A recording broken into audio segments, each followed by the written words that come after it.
Assalamualaikum semuanya, semoga kalian sehat selalu ya, amin.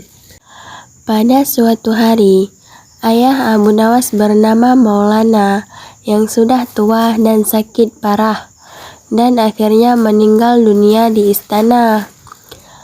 Ayah Abu Nawas adalah seorang kadi kerajaan yang juga menghambakan diri pada baginda Raja Harun al-Rasyid. Abu Nawas dipanggil ke istana. Ia diperintah baginda untuk mengubur jenazah ayahnya itu, sebagaimana adat Syekh Maulana. Apa yang dilakukan Abu Nawas hampir tiada bedanya dengan kadi Maulana, baik mengenai tata cara memandikan jenazah hingga mengkafani, menyalati dan mendoakannya. Melihat itu, maka baginda pun bermaksud mengangkat Abu Nawas menjadi pengganti ayahnya sebagai kadi kerajaan. Kabar tentang akan dipilihnya sebagai kadi menggantikan ayahnya pun sampai ke telinga Abu Nawas. Setibanya di rumah, setelah selesai dari upacara pemakaman ayahnya, Abu Nawas pun tiba-tiba mulai bertingkah aneh, tidak seperti biasanya. Abu Nawas mengambil sepotong batang pisang dan mulai menunggani pohon tersebut, layaknya kuda sambil berlari-lari, berteriak-teriak. Melihat tingkah aneh Abu Nawas, orang-orang pun merasa sangat heran, dan banyak di antara mereka menyangka jika Abu Nawas sudah gila.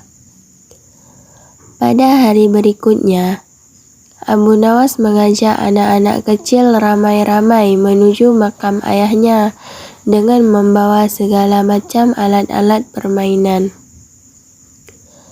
Sesampai di makam tersebut, ia kemudian mengajak anak-anak bermain rebana dan bersukacita di atas kuburan ayahnya.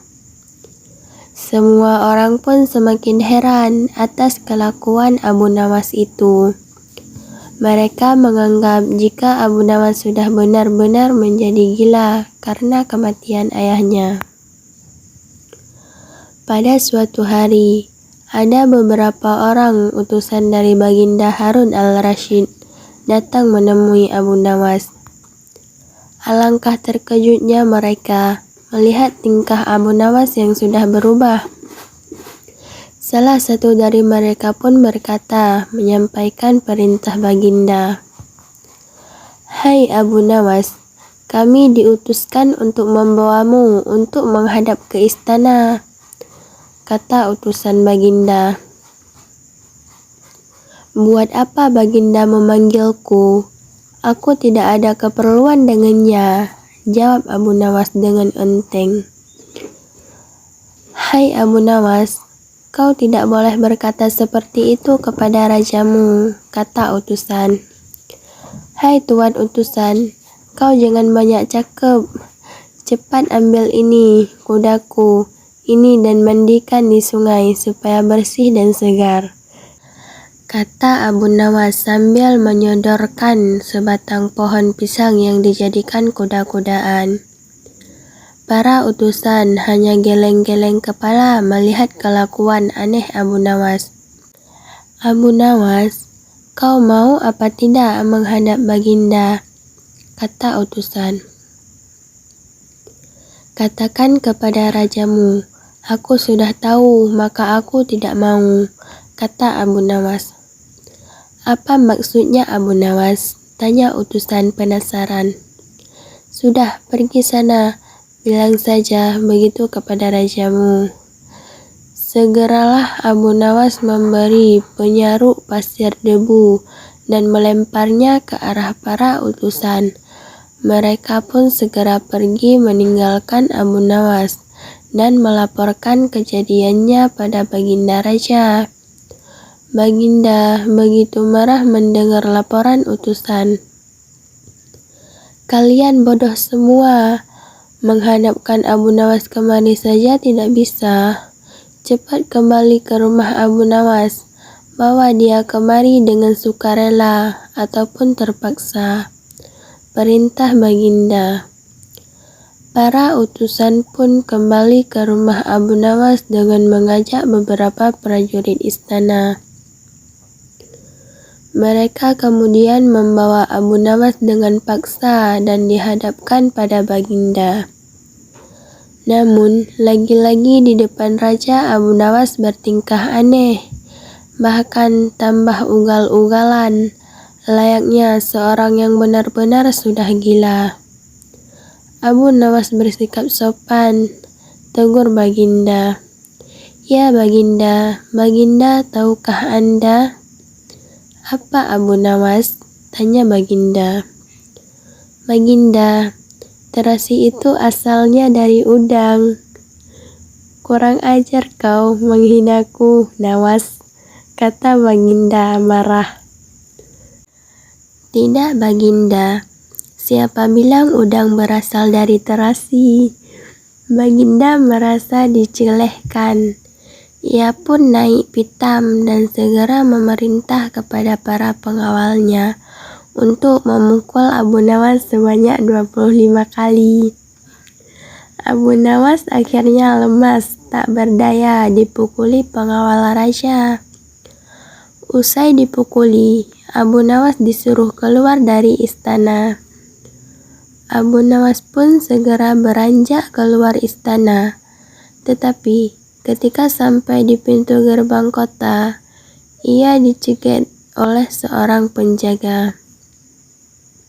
Hai Abu Nawas, tempo hari dulu, ketika kau hendak masuk ke kota ini, kita pernah membuat perjanjian. Aku yakin engkau tidak lupa dengan janjimu, bahwasanya jika engkau diberi hadiah oleh Baginda, maka engkau berjanji akan membagi dua denganku. Nah, sekarang mana bagianku itu? Tanya penjaga pintu gerbang. Hai penjaga, apakah kau benar-benar menginginkan hadiah yang diberikan Baginda kepadaku tadi? Iya, tentu. Sudah merupakan perjanjian kita, jawab penjaga. Baik, aku akan memberikan semuanya. Bukan hanya satu bagian, kata Abu Nawas. Ternyata kau sangat baik hati Abu Nawas. Memang seharusnya begitu. Engkau kan sudah sering menerima hadiah dari Baginda, kata penjaga itu gembira. Tanpa banyak bicara lagi, Abu Nawas langsung mengambil sebatang kayu yang agak besar, lalu penjaga itu dipukulinya sebanyak 25 kali. Penjaga itu menjerit-jerit kesakitan sampai lemah, lunglai, dan menganggap Abu Nawas telah menjadi gila. Setelah selesai, Abu Nawas meninggalkannya. Begitu saja, ia terus melangkah pulang ke rumahnya. Sementara itu, di sepanjang pintu gerbang, mengadukan nasibnya kepada Baginda Raja. Ampun beribu ampun tuanku, hamba datang kemari mengadukan Abu Nawas yang telah memukul hamba sebanyak 25 kali, tanpa suatu kesalahan. Hamba mohon keadilan dari tuanku Baginda, kata penjaga itu. Baginda pun segera memerintahkan pengawal untuk membawa Abu Nawas. Setelah Abu Nawas dihadapkan, ditanya, Hai Abu Nawas, benarkah kau telah memukuli penjaga gerbang kota ini sebanyak 25 kali pukulan? Tanya Baginda. Dalam keadaan masih berpura-pura gila, Abu Nawas menjawab, Baginda, hamba melakukannya karena sudah sepatutnya dia menerima pukulan itu. Apa maksudmu? Coba engkau jelaskan. Sebab musababnya kau memukuli orang itu?" tanya Baginda. "Hamba dan penjaga pintu gerbang ini telah membuat perjanjian bahwa jika hamba diberi hadiah oleh Baginda, maka hadiah tersebut akan dibagi dua, satu bagian untuknya, satu bagian untuk hamba. Nah, pagi tadi hamba menerima hadiah 25 kali pukulan, maka hamba berikan pula hadiah 25 kali pukulan kepadanya," jawab Abu Nawas sambil bertawa-tawa bak orang gila. "Hai penjaga pintu gerbang, benarkah engkau telah mengadakan perjanjian seperti itu dengan Abu Nawas?" tanya Baginda. "Benar tuanku," jawab penunggu pintu gerbang. "Tapi hamba tiada mengira jika Baginda memberikan hadiah pukulan padanya," tambah penjaga itu. "Hahaha, dasar tukang peras, sekarang kena batunya kau," sahut Baginda. "Abu Nawas tiada bersalah, bahkan sekarang aku tahu bahwa engkau adalah orang yang suka meremes orang. Jika berperilaku masih begitu, maka aku akan memecat dan menghukummu," kata Baginda. "Ampun tuanku," sahut penjaga pintu gerbang dengan gemetar.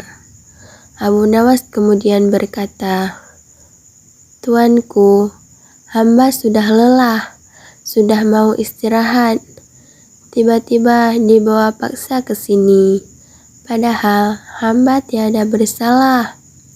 Hamba memohon ganti rugi, sebab jatah waktu istirahat hamba sudah hilang karena panggilan Baginda. Padahal besok hamba harus mencari nafkah." Sejenak Baginda melengak, terkejut atas protes Abu Nawas. Namun, tiba-tiba ia tertawa terbahak-bahak. "Hahaha, jangan khawatir Abu Nawas," kata Baginda.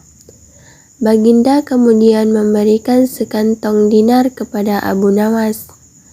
Abu Nawas pun pulang dengan hati gembira, tapi tetap bertingkah seperti orang gila.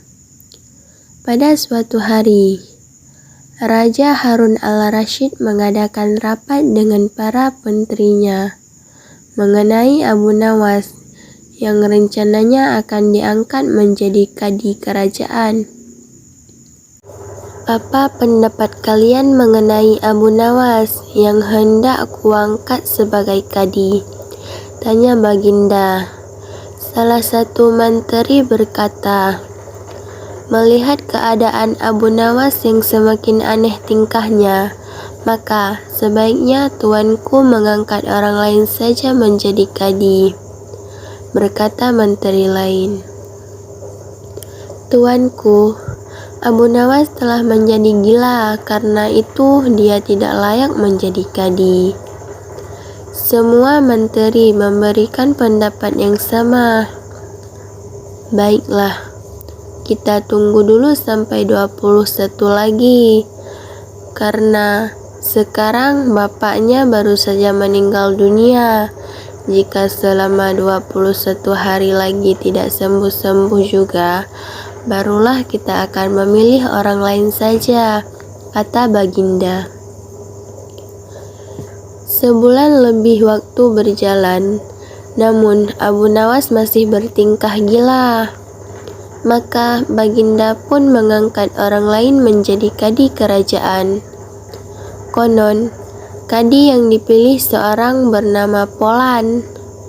Tidak lain, memang merupakan orang yang sangat berambisi untuk menjadi kadi.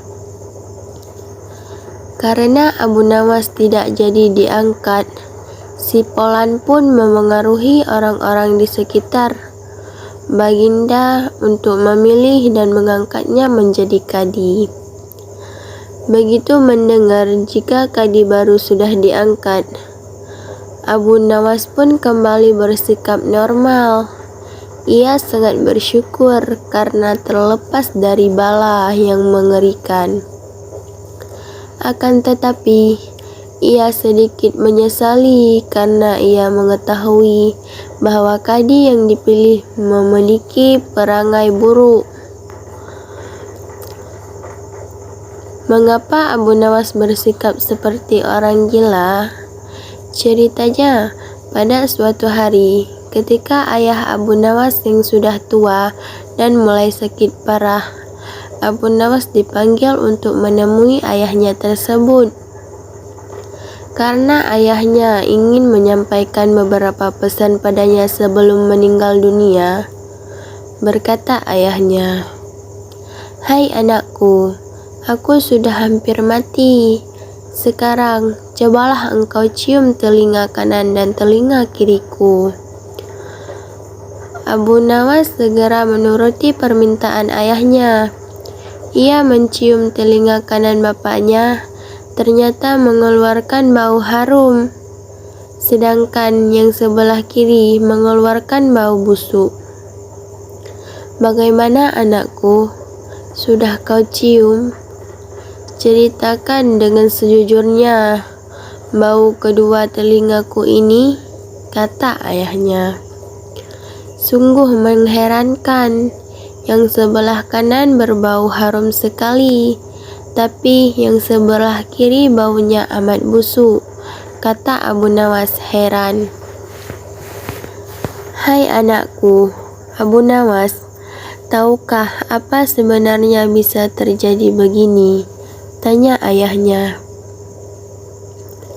"Wahai bapakku, cobalah ceritakan kepadaku," kata Abu Nawas. Ayahnya kemudian berkata, "Pada suatu hari, datang dua orang yang mengadukan masalahnya kepadaku.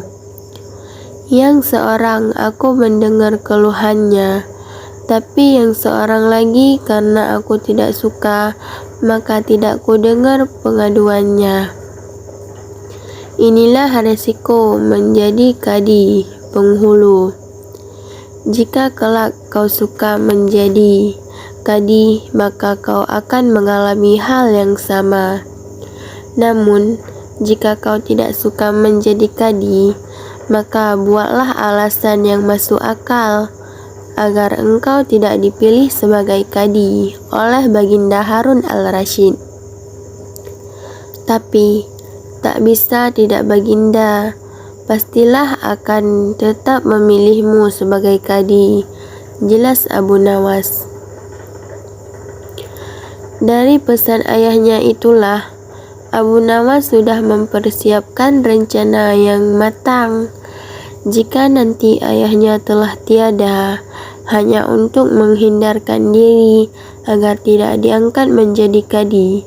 Seorang kadi atau penghulu pada masa itu, kedudukannya seperti hakim yang memutus suara perkara.